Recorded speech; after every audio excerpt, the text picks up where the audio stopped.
So you're saying you want to drive it. I want to live. Yeah, but I want to drive. I like to drive. Yeah, and this is new. So the next one we'll do in your truck. Deal. Done. All right, sweet. So welcome back, everybody. This is I'm in a Car, episode number 11.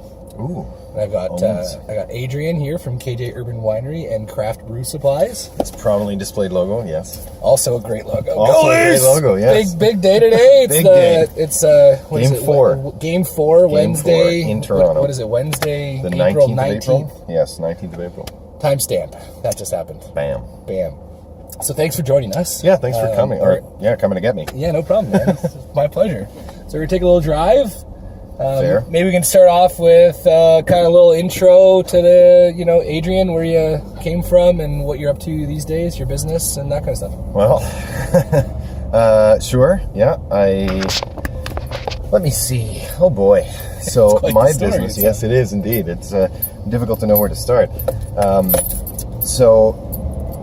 My business, KJ Urban Winery and Craft Brewing Supplies, which is formerly known as Camille Juices, was started by my parents in the early 80s, 1981 to be exact, here in Guelph. And what we do is we import fresh grape juice for home and commercial winemaking. Mm-hmm. And we also now offer a very larger, or considerably larger selection than we ever used to offer of craft brewing supplies to the home brewer. So, the way that this business really started was that my parents were looking for a way to complement the way that you could receive and consume beverage alcohol. So at the time, the LCBO, which is a wonderful location, which we all know and love, they had a limited selection, limited types of products, and so on. And so what they ended up doing was sourcing this fresh grape juice from different countries in Europe, and then bringing it over here in a stable method so that people could produce their own wines and enjoy their own wines in a sort of custom fashion. So cool. Very interesting, very unique. Yeah. So the juice comes from where? So our juice currently we import from France, Germany, and Italy. Primarily, we deal a lot with Italian stuff because there's so much from Italy. There's so many different growing regions versus so many other countries. Simply because the south of Italy is you get tropical conditions, and in the north of Italy you get mountainous, snowy conditions. So and everything in between throughout that country. It's very unique, and they produce phenomenal wines and many different varieties. Cool. So yeah. So you're bringing old world wine juice to Canada for people to use to make their own and produce their own wines. Correct. So they don't have to use stuff from concentrate and powder. Yes, and There's all no that stuff. syrups that you mix with water and add special packages to get something. And there's no as we call it, hocus pocus.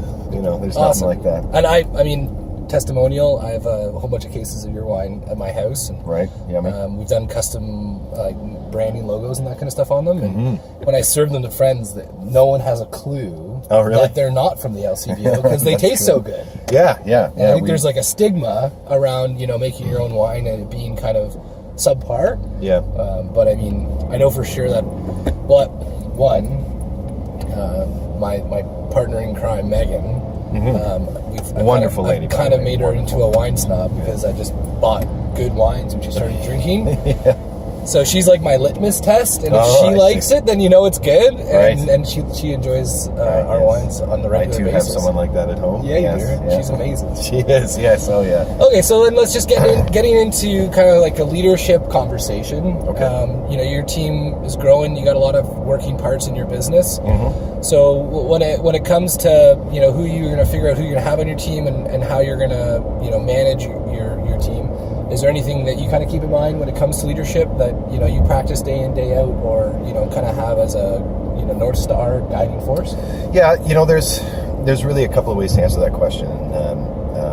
The first part I would say, in my situation, what I like to do and what I found that has been promising and that works very well is I lead a lot by example with what I do, because I make sure that every facet of my business, be it down to the smallest thing of stocking shelves or to the largest thing of ordering our most important products and dealing with our suppliers overseas, I want to have the ability to do all that stuff because I want to have the ability to train people on how to do all that stuff as well. Yeah. And it's not to say that I do it all, because I I actively try not to get in my employees' ways sometimes, because I know that every once in a while I just want to jump in there and help them and do it myself. I think a lot of people feel that way as their business is growing. Oh, for sure, yeah. And I know as a business owner, we all kind of go through these trials and tribulations of like giving our employees the freedom to, spread their wings and do what they need to do. And yeah, every once in a while, you got to let them stumble a bit so that they can learn from their own mistakes, and they can be better because of them, just as we have with our own. Yeah. So I really try to do that. I really try to know how to do everything, but also pass that information along and be there as a guide and a coach, more so than somebody that says, okay, this is how you do it, now do it. Why aren't you doing it the way I told you to do it? Right. It's not that way. So like micromanaging, you kind of. Yeah, I don't want to micromanage. Yeah, exactly. And I fight hard against that, because my initial sort of reaction is, oh, I can jump in and do that. Yeah, I can help. And to me it might seem like I'm being helpful, but to my employees it may seem like I'm micromanaging or being overwhelming or overbearing or something like that. You overbearing? What? No, come on. I'm not overbearing. So then, as a tip to people watching, Mm-hmm. what recommendation would you give somebody when they get that urge, when they see something isn't necessarily going the way they want it, and they have this urge to just jump in and do it, and you've had the same kind of reactions, right? So what do you keep in mind or do to stop yourself from getting too involved? So a lot of things, like I find with real critical things that are happening, if I have to stop them because what they're going to do is cost a whole bunch of money, or they're going to wreck something or destroy a person's product or something like that, that's when I'll step in before the actual outcome comes about. And I'll say, okay, let's hang on a second here, and let's take a look at what we're doing and what we think the outcome of that will be. Yeah. And we'll have that kind of discussion. If it's not that major a thing, then I'll let them fail, because I want to see failure, and I don't want failure to be looked at as a negative. Right. I want failure to be looked at as a positive thing, because it now teaches me what not to do in the future. It's so funny you say that, because earlier today we had Mike Bernier on the show. Oh, nice. And we're starting to do some Ironman cars with our team. Oh, awesome. And that was one of his biggest takeaways, was that he has to fail in order to learn the most. Yeah. So then what kind Absolutely. of environment have you created so that when your team does fail, they feel like it's okay? And like, how do you approach that type of situation? So, one thing as a business owner that I'm sure every business owner can relate to is managing that different relationship with your employees of coworker versus the person that writes or signs your paycheck. You know what I mean? Mm-hmm. Like there is a distinct difference there.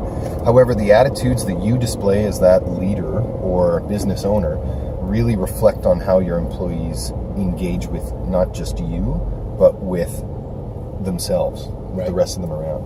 And what I find is very effective is that, during the regular business day and when we're doing things and all that, I offer a hand to help as a coworker. I offer advice and say, oh yeah, I've had a similar situation. You might want to tackle it like this, as opposed to, this is the way that I want it done. I expect you to do it that way. Right. One thing that's difficult is to say, I want you to intentionally fail so that you can learn from it. Yeah. If you force intentional failures, in my own experience, I found that they don't teach anything. Okay. Because all that they're trying to do is reach the goal of the failure. Right. And then once they reach that goal, it's like, oh, goal achieved, see you later. I'm all done. Yeah. But if you... It's almost success. It is, exactly. So there is in a no certain learning. way. That's right. Yeah. And, it's just like the old adage of, don't touch the element on the stove because you'll burn yourself. And you can tell me that 1,000 times, but until I touch that thing... You'll never know. I will never believe you. Yeah. Never believe you. In all of my soul, I will say, yes, this person is honest. I can trust them. They're trustworthy. There's no reason for me not to touch that stove element. Yeah. Oh, Exactly. that's what I'm talking about. Now I know. Never again. And that's really important. And, we try, sometimes, and it is kind of funny, and we joke about it sometimes at work, that I do manipulate situations. So my employees are forced into that point of touching the element and burning themselves. To a Not literally. Not literally. Figuratively. No, it's not exactly burning them. Yeah, you don't have much, to call Labour Canada. Yeah, that's right. But, we kind of create those situations so they can get it. And then afterwards, they're like, oh, man, that didn't work. Oh, geez. Oh, and they get stressed, they get upset and all that sort of stuff. And I'm like, okay, stop right there. Do you know what you're feeling right now? Describe to me everything that you're feeling. Yeah. Like, what is it? Is it, like, do you feel ashamed? Do you feel... Scared? Like, do you have a fear that, oh, my God, I'm going to get in so much trouble? Or, oh, my God, I just messed up something for this client? Right.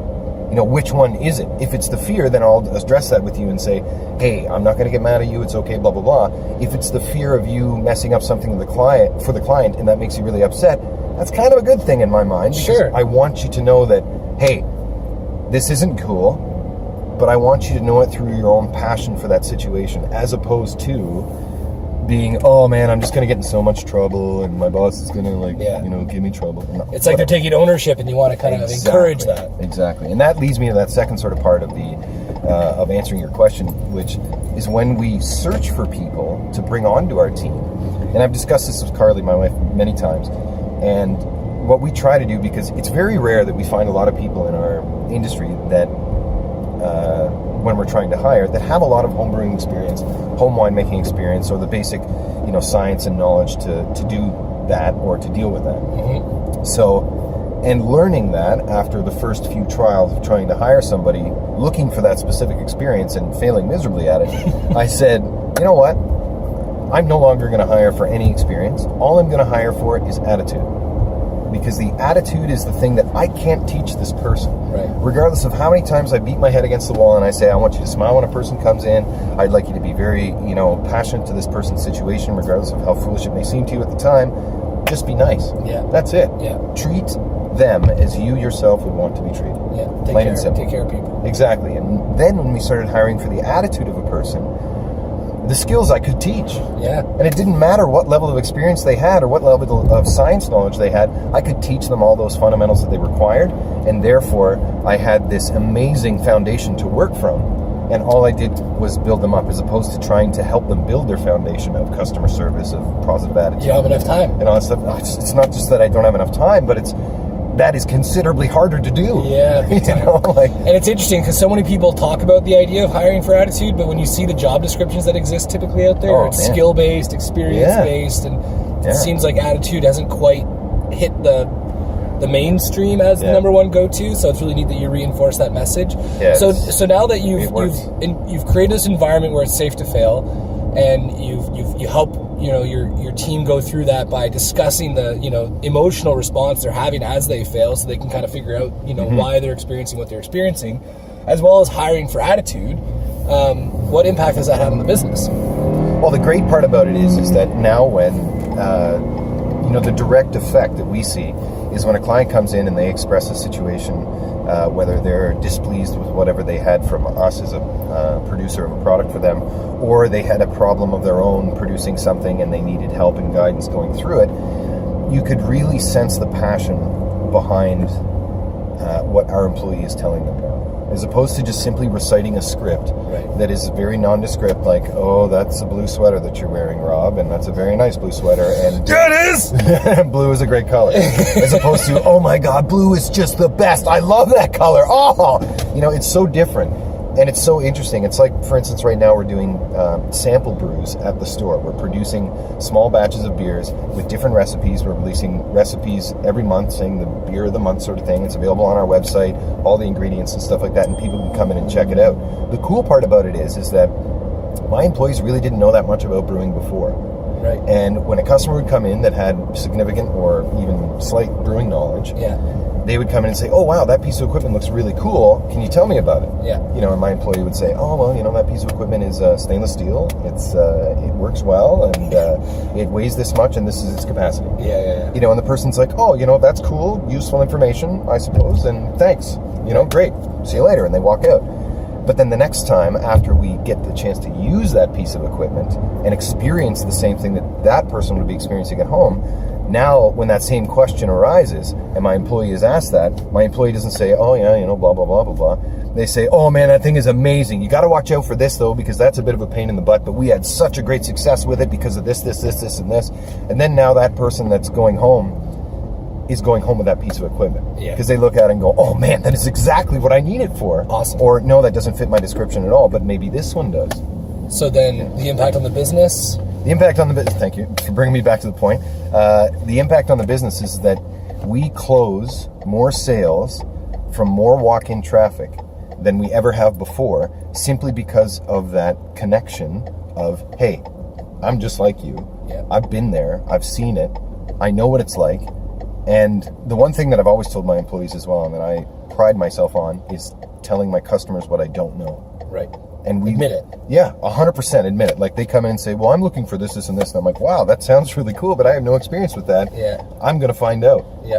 And is there anything, like, I know something along these lines that are similar, but it's not the same. What do you think? And they say, oh, yeah, 9 times out of 10, people are just happy with the fact that you show interest, even if you don't know anything about it, but you're willing to find out. That's cool. So at the end of the day, building an environment that's safe to fail, giving your team the opportunity to try stuff out, fail fast, fail forward, and hiring for attitude has led to more closed sales and walk-in traffic in the history of your business. Without question.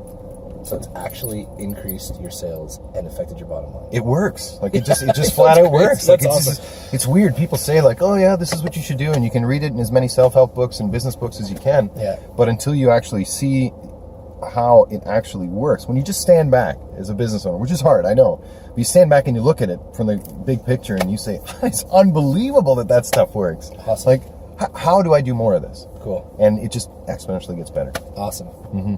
Well, thanks for doing this, dude. Thanks for having me. Yeah, buddy. That's dynamite. Go Leafs, go! Woo! Thanks, buddy. That was awesome.